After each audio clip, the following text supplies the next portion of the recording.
नमस्कार मेरे प्यारे देशवासियों। कल कुछ ऐसे बातें थी जो मैं आप तक पहुंचाना चाहता था। अभी भी वही कोशिश करूंगा। I often wonder what brought me here. Little did I realise that those baby steps in cricket would lead me to great lifetime memories. I always loved playing sport and cricket was my life. My father, Professor Sachin Tendulkar, was a poet and a writer. He always supported me and encouraged me to be what I wanted to be in life. The greatest gift I got from him was the freedom to play, the right to play. And I would always be grateful to him for that. There are many pressing matters in our country which requires our attention. Economic growth, poverty, food security, healthcare, among many others. Being a sportsman, I'm going to talk on sports, health and fitness of India, for it has a telling impact on our economy. My vision is a healthy and fit India. जब स्वस्थ युवा तब देश में कुछ हुआ. India is set to emerge as the youngest average age nation in the world by 2020. So the assumption is ये young है तो fit है, but we are wrong. We are the diabetic capital of the world with over 75 million people being affected by this disease. And when it comes to obesity, we are sitting at number 3 spot in the world. The economic burden of these diseases will not allow our nation to progress. According to a UN report, the impact on the Indian economy of non-communicable diseases from year 2012 to 2030 will be $6.3 trillion यानी Indian 4 crore रुपये. आपने सही सुना, 4 करोड़ रुपये. मगर ये number हम सब नीचे ला सकते हैं अगर हम सब ने यही कोशिश की कि हमारी सेहत ठीक रहे, सही तरह से एक्सरसाइज करें और कोई स्पोर्ट खेले तो बहुत कुछ बदल सकता है.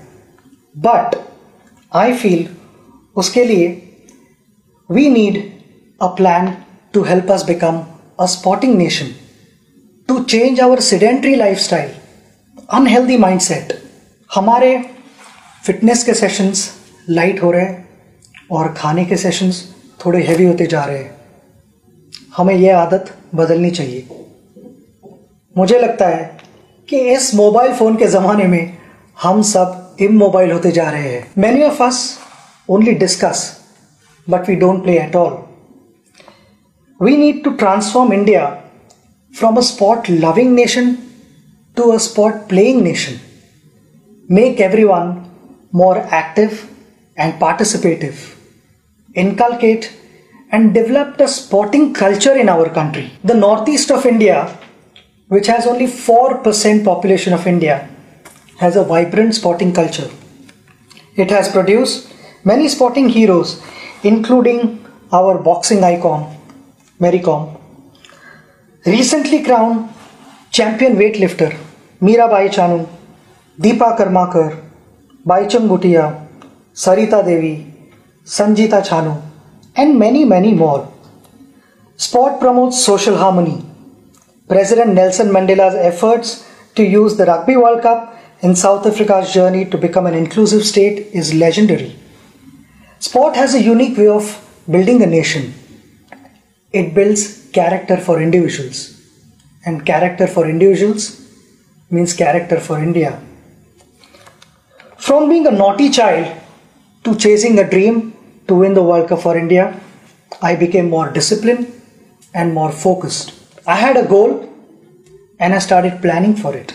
But the most important aspect was the execution of those plans. Not always did I succeed. There were occasions where I failed. But sports taught me to get back on my feet again and compete in the fairest possible manner. I fondly recall a few lines shared by my father many years ago. पराभव म्हणजे शेवट नाही.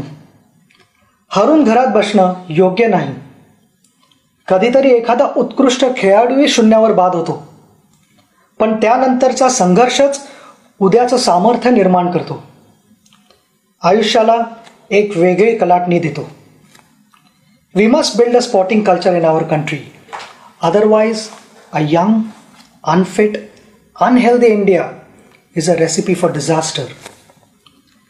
I am humbly proposing a framework of 3 I's here. Invest, ensure, immortalize. Invest. We must invest our own time and effort and ensure our wellness.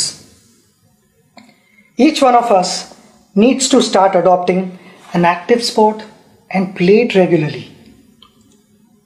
We have our honorable chairperson who loves this game of badminton, much like the famous poet and lyricist Gulzar Saab's love for tennis.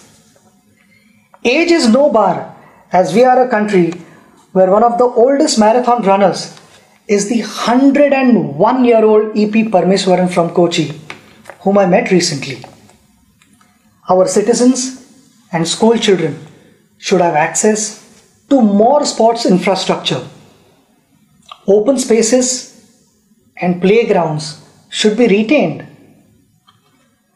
Along with smart cities, we should look at building smart sport cities.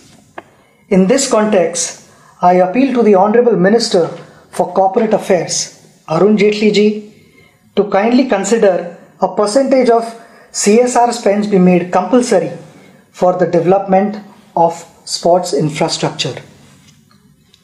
At a policy level, sport should be at par with any other subject in schools.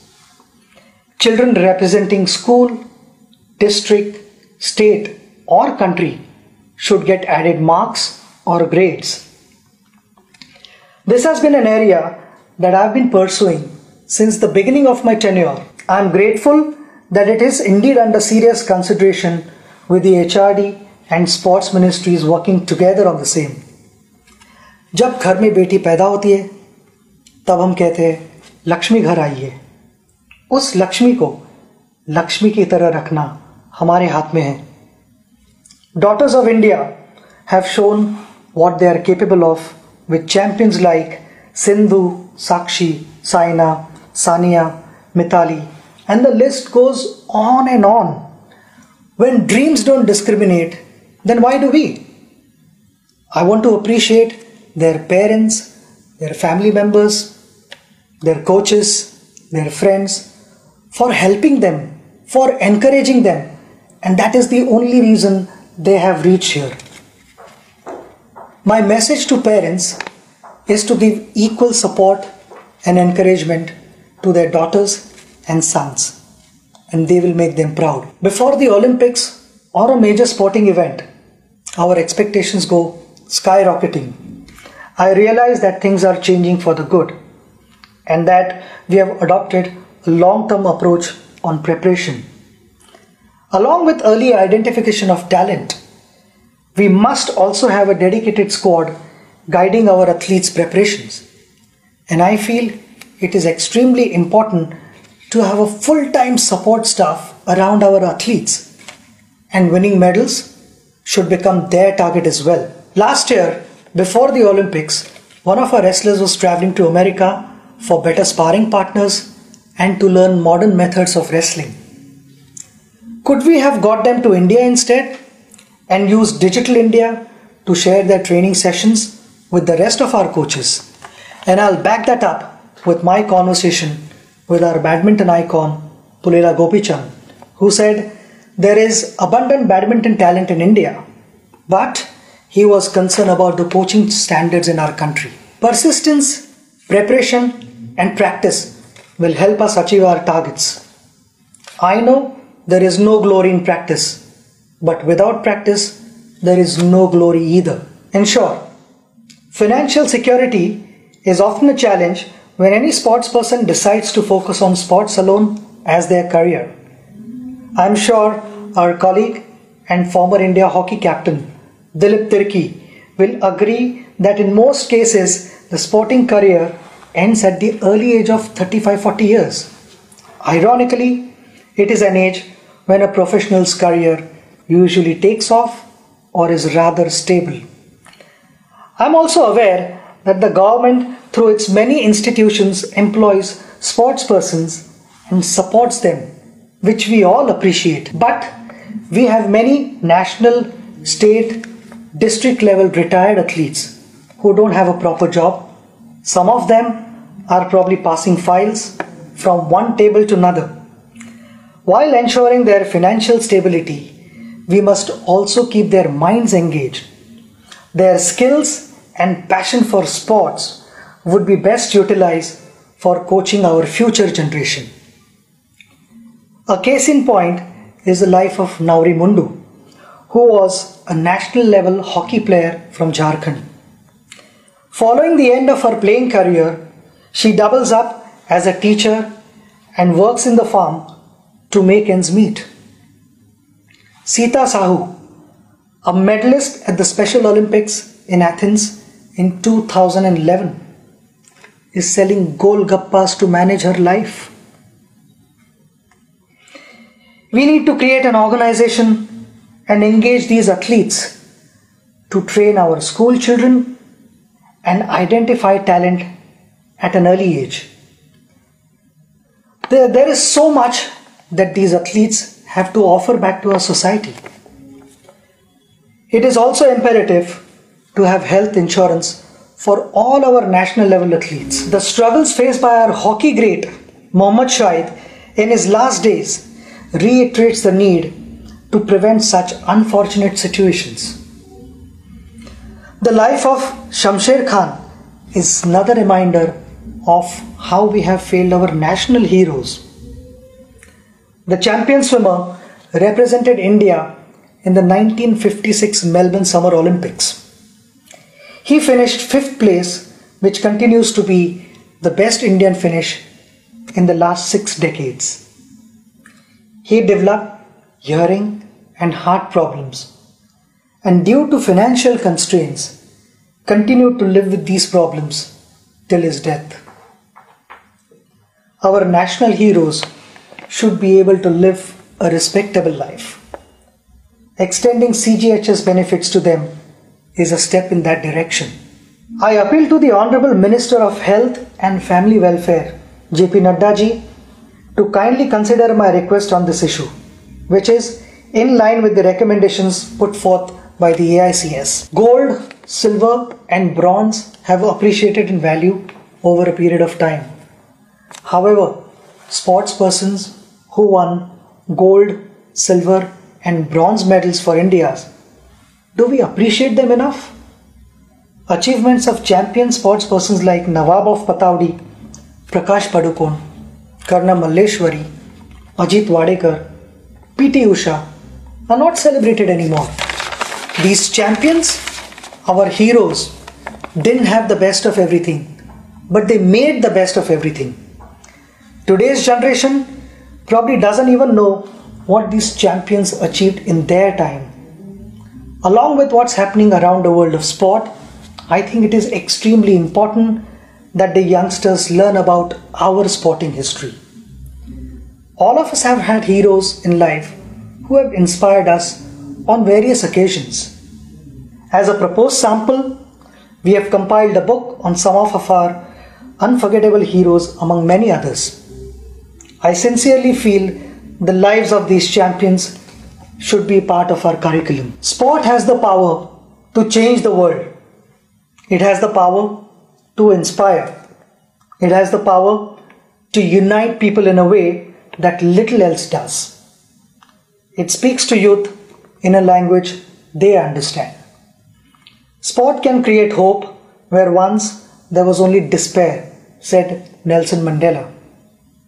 In the year 2009, this August House passed the Right of Children to Free and Compulsory Education Bill. It is my humble suggestion that the Act be amended to include the right to play. Sports can be considered an essential and mandated part of the curriculum. Consequently, each child should get the right to play a sport at school. माता पिता जैसे आज तक अपने बच्चों को पूछते आए हैं कि क्या तुमने खाना खाया, क्या तुमने पढ़ाई की, मेरे लिए वो दिन सबसे बड़ा दिन होगा जब इन दोनों चीज़ों के साथ माता पिता अपने बच्चों को ये भी पूछेंगे कि आज तुम खेले या नहीं. I want to thank all of you for listening to me. Together, we can build a sporting culture in India and transform the way we live and play. Jai Hind.